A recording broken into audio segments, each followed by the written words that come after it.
Fala galera, tranquilo com vocês, beleza? Bom, antes de dar início aqui ao nosso vídeo, eu queria indicar um outro vídeo que eu fiz, que é sobre o filme A Força em Alerta, né? Bom, caso você não tenha assistido, eu vou deixar o card aqui em cima, vai passar aí em cima em algum momento, ou então você clica no link fixado no primeiro comentário aqui deste vídeo, para você assistir este vídeo do filme A Força em Alerta, que está cheio de informações. Assista lá que vale a pena. Agora sim, vamos continuar com o nosso vídeo aqui, vamos lá. A Força em Alerta 2, que originalmente chama-se Under Siege 2 Dark Territory, é um filme de ação e suspense americano lançado em 1995, dirigido por Geoff Murphy e é estrelado por Steven Seagal como Ace Seal, Casey Ryback, situado a bordo de um trem viajando pelas montanhas rochosas de Denver a Los Angeles.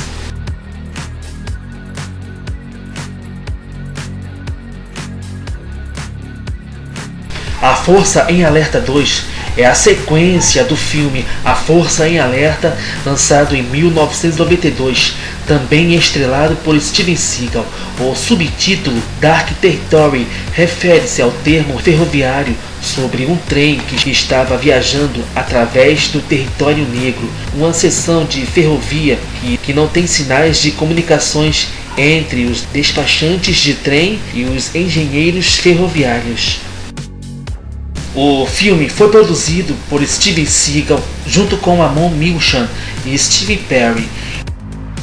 O elenco do filme também inclui Eric Bogosian, Everett McGill, Maurice Chatnut, Peter Green, Kurtwood Smith e Catherine Hedren, além de Steven Seagal, Nick Mancuso, Andy Romano e Dale Dye também reprisaram seus papéis do primeiro filme. A Força em Alerta 2 dá crédito inicialmente para Matt Reeves, que atualmente é conhecido como o cultuado diretor do filme The Batman.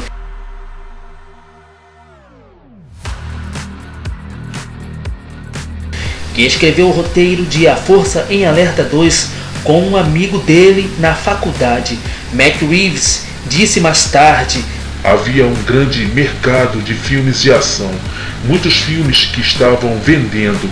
Então escrevemos este filme pensando, e então poderei financiar meu filme estudantil e desta forma posso me tornar um diretor.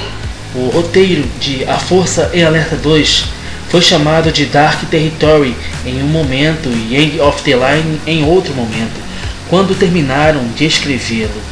O mercado de especificações caiu e não vendeu, mas o roteiro foi escolhido pela Warner Brothers, que decidiu transformar o filme em uma sequência do filme A Força em Alerta, que foi lançado em 1992.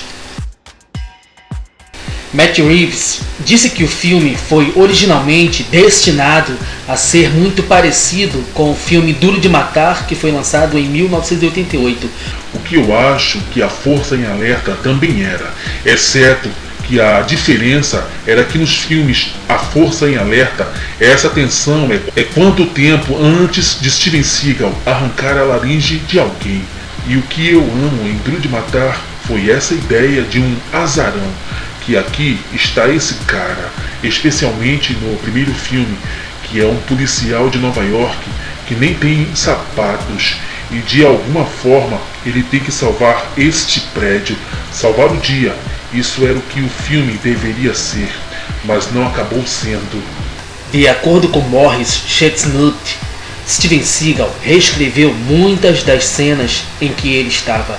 Eu acho que ele estava pilotando um helicóptero, ele estava fazendo alguma coisa, ele vinha para o set, ok, você vai dizer isso, eu vou dizer isso e isso aqui vai acontecer, então você faz isso.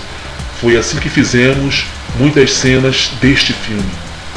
Parte do filme foi filmado no Stone Point Park de Chatsworth. A produção pintou alguns dos pedregulhos, o que incomodou os alpinistas, que alegaram que isso os tornava inseguros para fazer alpinismo naquele local, pois poderiam confundir as pedras cenográficas com as pedras reais e sofrer algum acidente.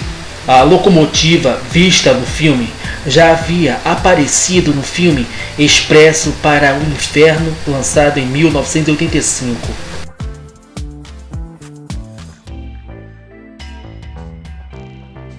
O diretor Geoff Murphy disse que fazer o filme foi um processo muito triste e altamente controverso na época, muitos por falta de argumento e outras coisas.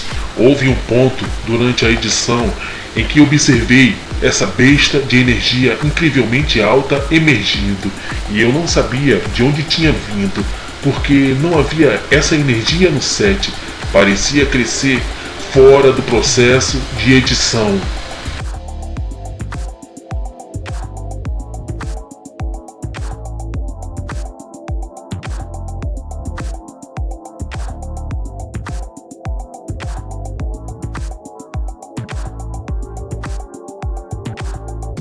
Steven Seagal supostamente estava na sala de edição para o processo de edição de A Força em Alerta 2, verificando as tomadas, causando atrito entre ele e o diretor George Murphy e também com o editor Michael Tronick. O roteiro foi escrito por Matt Reeves com Richard Hatem e J.F. Lawton.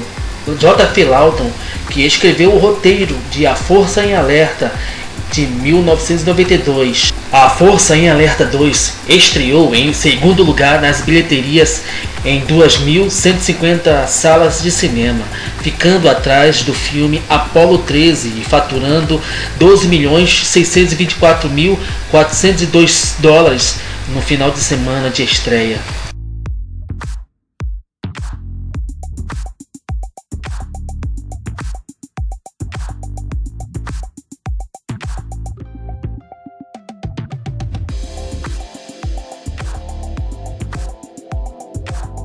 Steven Seagal foi mais tarde criticado pelo seu comportamento durante a produção do filme.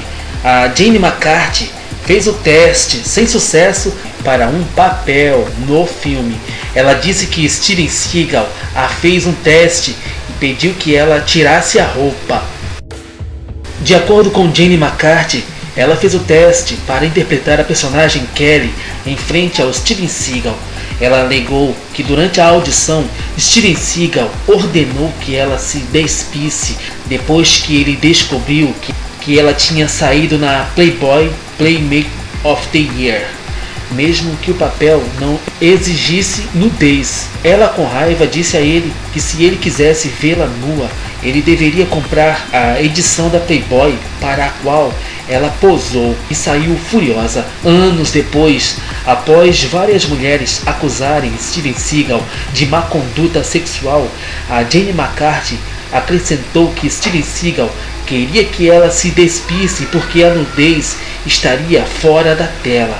Os advogados de Steven Seagal negaram a história de Jane McCarthy. Canalhas 1000 vezes! Outra atriz que foi assediada por Steven Seagal foi Catherine Haley, que tinha 16 anos na época em que o filme foi produzido. Ela disse que no último dia de filmagem, Steven Seagal disse a ela: "Sabe, Kate, eu tenho namoradas da sua idade." E eu disse: "Isso não é ilegal?" E ele disse: "Eles não parecem se importar." Canalhas 1000 vezes!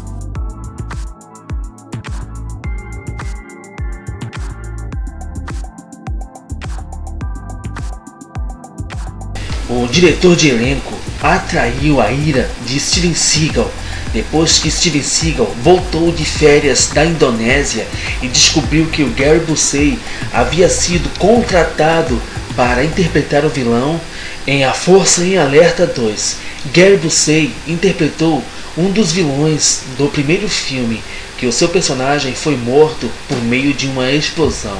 As coisas pioraram quando foi descoberto que o Gary Busey tinha um acordo com um dos produtores, o que significava que ele receberia um pagamento se estivesse no filme ou não. Em última análise, Gary Busey recebeu seu salário de $750 mil que supostamente saiu do bolso de Steven Seagal, que era um dos produtores do filme, mas Gary Busey não trabalhou nem um dia no filme. Durante a produção de A Força em Alerta 2, Steven Seagal começou a usar uma cinta para conter o seu estômago, aparentemente uma correção temporária, pois ele pretendia perder o excesso de peso eventualmente, mas isso não aconteceu. Os cineastas foram pioneiros em uma nova tecnologia que lhes permitiu filmar todas as cenas internas do trem, praticamente todo o filme, no estúdio. Bolas de tênis coladas nas paredes do estúdio foram usadas como ponto de referência para permitir que computadores inserissem imagens do cenário do Colorado, mesmo quando a câmera se movia. Os vagões ferroviários de passageiros foram construídos especialmente para o filme pela extinta Colorado Rail Car Company, e esses vagões existem até hoje.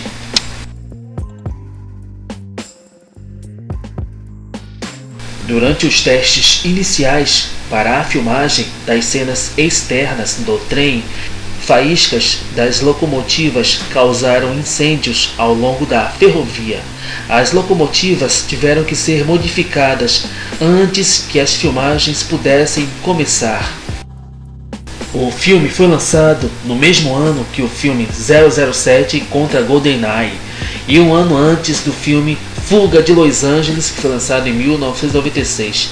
Todos esses filmes são sobre terroristas assumindo o controle de armas espaciais orbitais.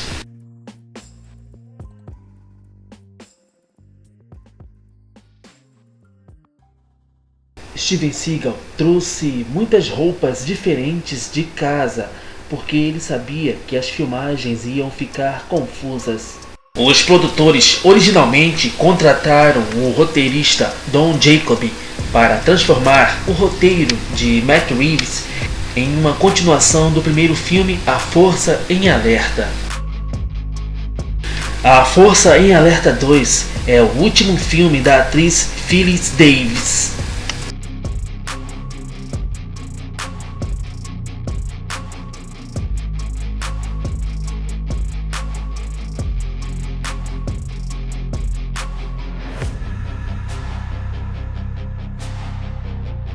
A Warner Bros. Já planejava produzir A Força em Alerta 3 logo após o lançamento do filme A Força em Alerta 2. Em vez de escrever um roteiro original, foi decidido encontrar algum roteiro derivado e transformá-lo em outra sequência de A Força em Alerta, assim como fizeram com o segundo filme.